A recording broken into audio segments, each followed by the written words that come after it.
parle. Chaque jour, Charles et Carole vous présentent la leçon de l'école du sabbat.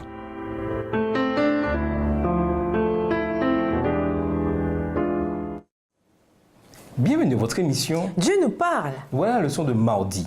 Joie, paix, patience. Romains 14, verset 17 dit, en effet, le royaume de Dieu, ce n'est pas le manger et le boire, mais la justice, la paix et la joie par l'Esprit Saint.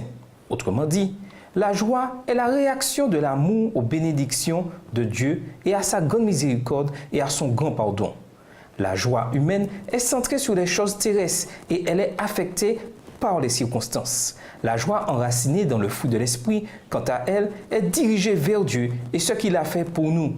Elle n'est pas motivée par les circonstances. En tant que peuple de Dieu, nous devons être joyeux. Cela ne veut pas dire que nous devons sourire tout le temps, même si un sourire amical peut en dire beaucoup. Mais notre confiance en Dieu nous donne des raisons abondantes de nous réjouir de ce qu'il fait pour nous et en nous. La joie spirituelle est la conséquence d'une foi active. Lisons Jean 14, le verset 27, ainsi que Romains 4, le verset 17. En quoi la paix est-elle liée à l'œuvre du Saint-Esprit? Jean 14, verset 27. Je vous laisse la paix, je vous donne ma paix. Je ne vous donne pas comme le monde donne, que votre cœur ne se trouble point et ne s'alarme point. Romains 4, le verset 17. Je t'ai établi Père d'un grand nombre de nations.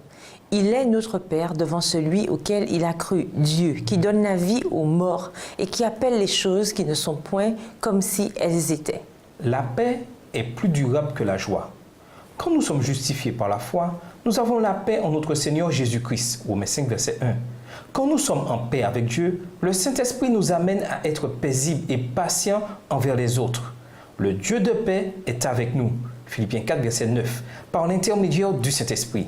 Ainsi, nous ne sommes ni querelleurs, ni vindicatifs. À la place, nous cherchons à vivre aussi paisiblement que possible avec tous, Romains 12, verset 18. Lisons 2 Pierre 3, le verset 9. En quoi la patience reflète-t-elle le caractère de Dieu? 2 Pierre 3, verset 9. Le Seigneur ne tarde pas dans l'accomplissement de la promesse, comme quelques-uns le croient, mais il use de patience envers vous, ne voulant pas qu'aucun périsse, mais voulant que tous arrivent à la repentance. La patience n'est pas une caractéristique première des êtres humains. Elle implique de supporter autrui ou les circonstances, même quand les choses vont mal. Cependant, même dans les épreuves, nous ne sommes pas seuls. Dieu nous soutient par l'intermédiaire de son Saint-Esprit et il développe en nous la patience, qui est une marque des croyants à la fin des temps. Apocalypse 14, verset 12. Seuls ceux qui visent un but qui en vaut la peine peuvent être patients. La joie, la paix et la patience.